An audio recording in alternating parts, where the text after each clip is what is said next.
Assalamualaikum warahmatullahi wabarakatuh. Selamat siang, salam sejahtera untuk kita semua.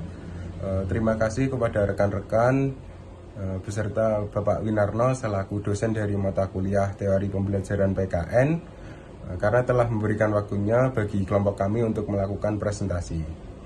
Perkenalkan, nama saya Nurkolis Amrullah dengan NIM K6423056 dan saya meminta izin untuk memperkenalkan teman-teman saya dengan nama Khalifatur Rahma Zakia dengan NIM K6423042.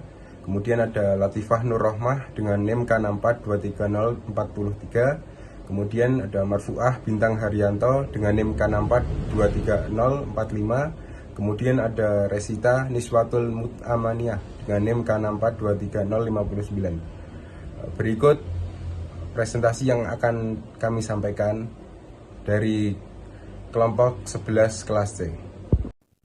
Perkenalkan, nama saya Khalifatur Rahma Zakia dengan NIM K6423042 akan menjelaskan tentang pendidikan kewarganegaraan atau civic education dalam tradisi social students. Pendidikan kewarganegaraan atau civic education dalam tradisi social students merujuk pada konsep-konsep filosofi yang digunakan dalam ilmu sosial. Pendidikan kewarganegaraan dan civic education merupakan dua aspek utama dalam kajian tradisi sosial yang mencangkup konsep-konsep filosofi yang berhubungan dengan kemasyarakatan. Pendidikan kewarganegaraan atau civic education dalam kajian tradisi sosial membahas tentang yang pertama ilmu sosial, yang kedua kaitan antara pendidikan kewarganegaraan dan civic education, dan yang terakhir adalah nilai.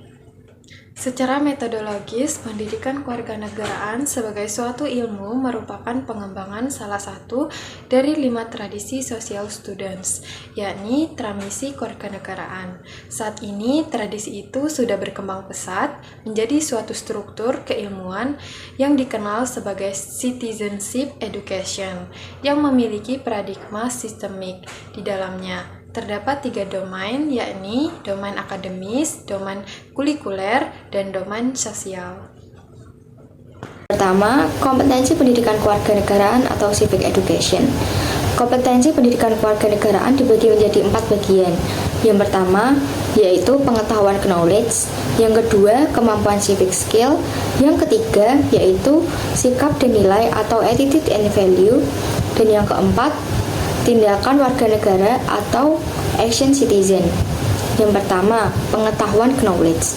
Pengetahuan knowledge merupakan metode ilmiah untuk mendapatkan pengetahuan yang diperlukan yang gunanya membuat keputusan reflektif sehingga mereka akan melakukan beberapa hal tertentu seperti menyatakan pernyataan yang jelas melalui penelitian yang berkaitan dengan keputusan masalah dan mencoba untuk mengkategorikan pengetahuan yang dibutuhkan dengan melalui konsep-konsep, fakta-fakta, dan juga generalisasi. Yang kedua yaitu kemampuan civic skill.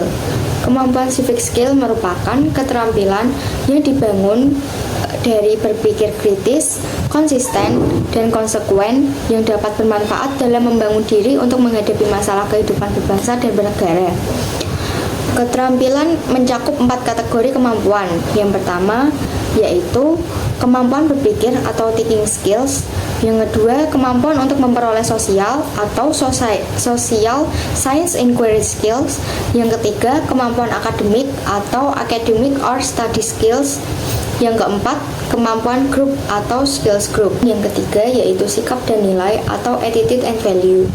Nilai dan sikap merupakan salah satu hal yang harus dikembangkan dalam pendidikan kewarganegaraan supaya satu komitmen dapat menjadi komitmen yang demokratis dan bernilai kemanusiaan atau manusiawi.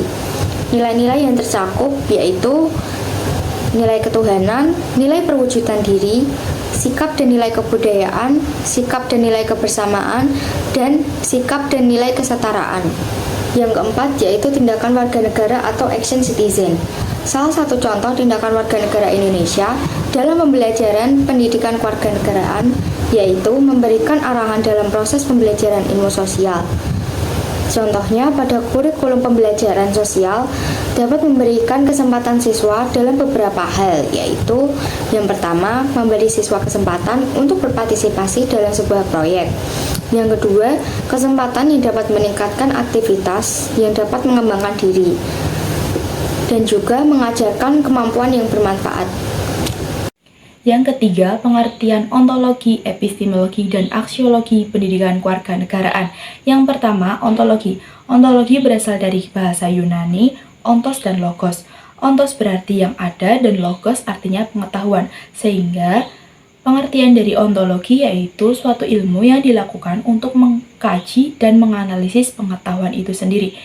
Dalam konteks PKN, ontologi membahas tentang hakikat atau sifat dasar dari kewarganegaraan, seperti pertanyaan tentang apa itu negara, hak asasi manusia, dan nilai-nilai yang mendasar kehidupan berbangsa dan bernegara. Oleh karena itu, pendidikan kewarganegaraan secara keberadaannya dekat sekali dengan kehidupan bermasyarakat dan bernegara, menurut Apri Irianto tahun 2020.